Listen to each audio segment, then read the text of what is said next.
'52. I was born in '50, and we moved to the house on Weisheimer in September. We were trying to figure out how old Mom was and how old our biological father was. They were almost exactly when the same they age. got married.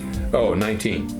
I got the marriage license. Because we saw on the Google that we did last night that William Pocahontas was born in 1930.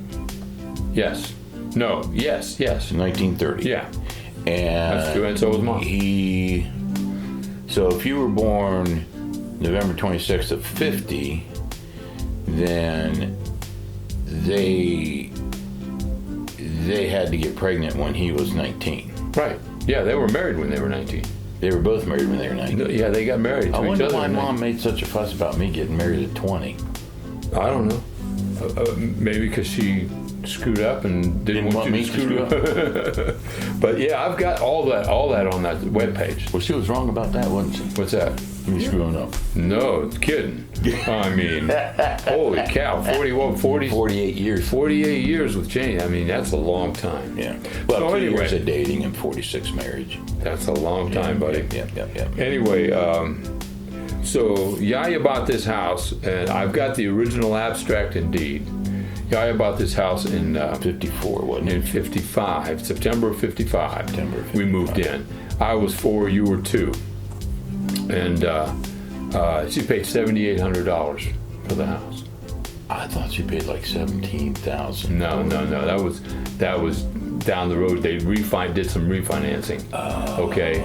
And so. But anyway. So I was 2 years old when they moved out of Hague Avenue. Mm-hmm. See, I don't remember Hague Avenue at all. Well, no, you wouldn't. Do you remember Hague Avenue? I vaguely remember Mom giving dance lessons in the front room.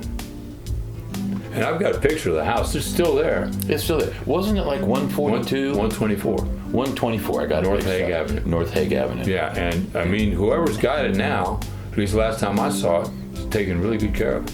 It looks good. I mean, I've passed it a million times, and I kept thinking it was 124. But you mean 142? Yeah. Well, when I was passing it, I thought it was 124. And now I know it is 142. No, it's 124. Oh, it's 124. Okay. That's okay. It's 142. But anyway, I knew it was one of those houses along there. Yeah, it was. Yeah. But anyway, so a lot of people in that what's house. your first memory, since you don't have any memories of that house? What's your first memory here?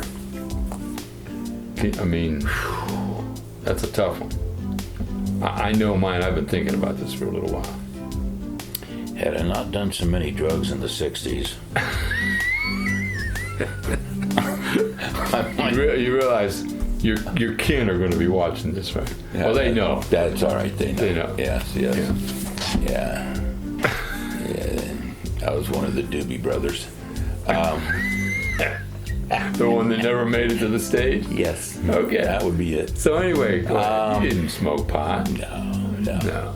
Just anyway, so first memory. In this house.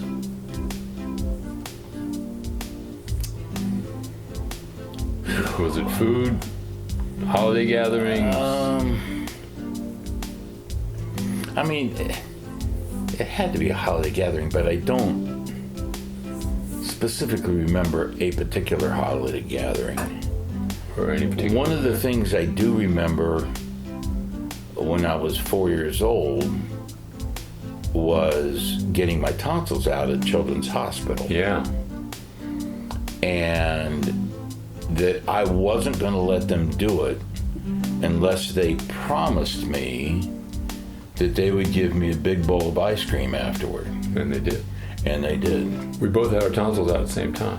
Or did real we? Close to it. Yeah, because I was 6 when I had mine out. Okay. See, I don't remember you being there, but anyway. Well, I mean, it might not have been on the same day, but right. Well, they promised me that bowl of ice cream, and I said, "We're good to go." So, So tonsils. Yeah, but actual events, that stick in my mind in this house that young. Yeah. I don't know. What's your first? Well, it was a painful one. If you remember in the kitchen, the stove was right there at the edge of the entrance going into the living room. Right. The double up. No. This was a freestanding stove. It was one big oven, and a white stove. Okay. It was a gas they stove. Did the remodeling. Yeah, it was a gas stove. Okay. And there was a pot of hot water up on the stove, and I grabbed that handle and brought it down. And there's you can't see it now, obviously, but there's a little area right here. That's not good. It's been there ever since. That was my first real memory of the house. And how old were you then? 5. I was 5. So we'd been in the house. We'd been in the house probably almost a year, because it was probably in the summer or fall of '56, and I hadn't turned 6 yet. Okay. November I would have been 6 years old that November. I can remember vividly the plastic covers on all the furniture. Oh God, it was the Greek way, and it was it was so bizarre to me because I stuck to it. Well, sure. I mean, I just, and of course, I thought that was what people did. Well, I mean, all our relatives did it. All our aunts. Well, that's Aunt Theo and Uncle Jim. All of them. They all did it. Sophie and Jim Sophie and Bill, did they do that too? Probably. Well, I don't know. They could probably afford to just replace the furniture. So. Yeah. That's true. Now, whether he would or not, he had. There you go. That's a true point there. That man. Never mind. Yeah. I think it was more her than him. Yeah, maybe not. He liked his Cadillac, so. They had a hard time squeezing 2 dimes to get a cup of coffee. I mean, and they could have bought the coffee shop. I mean, it's right. Crazy. It's crazy. Yeah, he did like his Cadillacs. He towed a lot of big travel trailers. Oh yeah, across country in those big Cadillacs. Sure. And I do remember. This is spurring another thought. I do remember on Sundays. I don't know quite how old I was, but I do remember on Sundays we used to go to Bowman's Ice Cream. Oh. And have banana splits. For 50 cents. For 50 cents. And I used to ask the guy to put extra, praline pecans, the sweet pecans. Probably. That they put over. Extra nuts. I just loved those praline pecans. And there was one time when we were on our way to Bowman's, going down Riverside Drive, and we saw a blue 54 Cadillac that we thought was Uncle Bill. Okay. We could have swore it was Uncle Bill. And I don't know whether Dad took us or not, but anyway, they said, if we turn around and we find out that it's not Uncle Bill, we're going back home. And we went back home. It was a spitting image of his 54 blue Cadillac. I remember it. His 54 blue Cadillac. Yeah. Yeah, that was, man, to have that vehicle right now, wow. I know. Whew. I know. Man. So, those were some great Sundays, man. Oh, yeah. And I want to think that we were young. We were young. Oh, yeah. We were maybe 5, 6. Yeah, 7. maybe even 8, 9. You know, it was a pretty big deal to go out there. You know. Yeah. Of course, 50 cents for a banana split sounds like not much money, but back then, when gas was only 15 cents or 20 cents a gallon, you can't get a toothpick for 50 cents nowadays. Heck no. So anyway, what's your earliest memory of getting in trouble as an adolescent? As an adolescent? Like ages 1 to 10 or whatever. Moved up. We haven't moved that far up. Oh, so I was 7. Okay. Well, I remember both of us getting in. I remember the repercussions of both of us getting in trouble. at the same time, and what Yaya did. I know. I think I know what you're talking about. Is it a doorway that goes out into the laundry room? Well, there was a little black spot on the. I don't remember why we got in trouble. What I remember was we both just shot out of the living room or bedroom, wherever we were, and one of us ran downstairs, and the other of us went outside. You were the one that went outside. Mm-hmm. Okay, you there was said, a good reason. Yeah.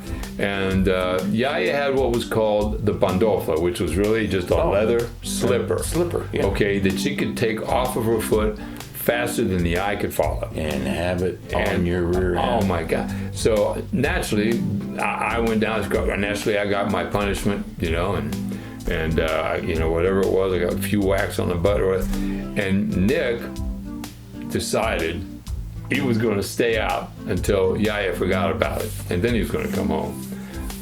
Mistake. Big mistake. So he came in, and she didn't say nothing. She was very cool. She's in the kitchen, which she always was, making stuff. She's in the kitchen. Nick just kind of walks by and goes into the bedroom. And don't you know, she didn't get the pandofla out. She got a broom out. I was under the bed. And you were under the bed, and she was jabbing you with that.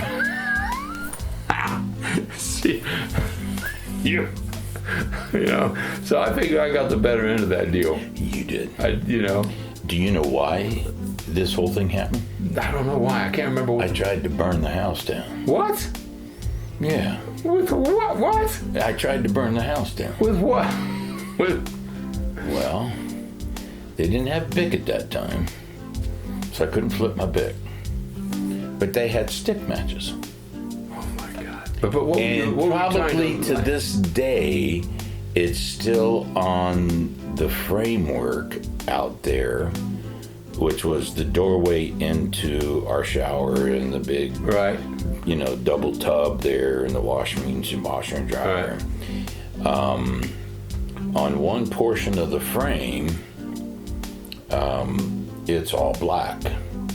Where I tried to burn, I struck the match, and I was wanting to see, when the wood would catch on fire. Oh my God! I didn't know. I don't know. I didn't know. Oh yeah. It's probably, the evidence is probably still there. I was kind of fascinated with fire and matches, and that's funny. Kenny had a fascination. My youngest had a fascination. Wow. Thanks a lot. The fascination ended quickly. Yeah. Well, until you started smoking. Yeah, which was 7. No. All right. No. Neighborhood friends. Neighborhood friends. I mean, back then, and it's starting to happen again, but back then, there were kids everywhere. Yeah. We had neighborhood friends, Keith Longshore, Kim Hawksworth, the other friends.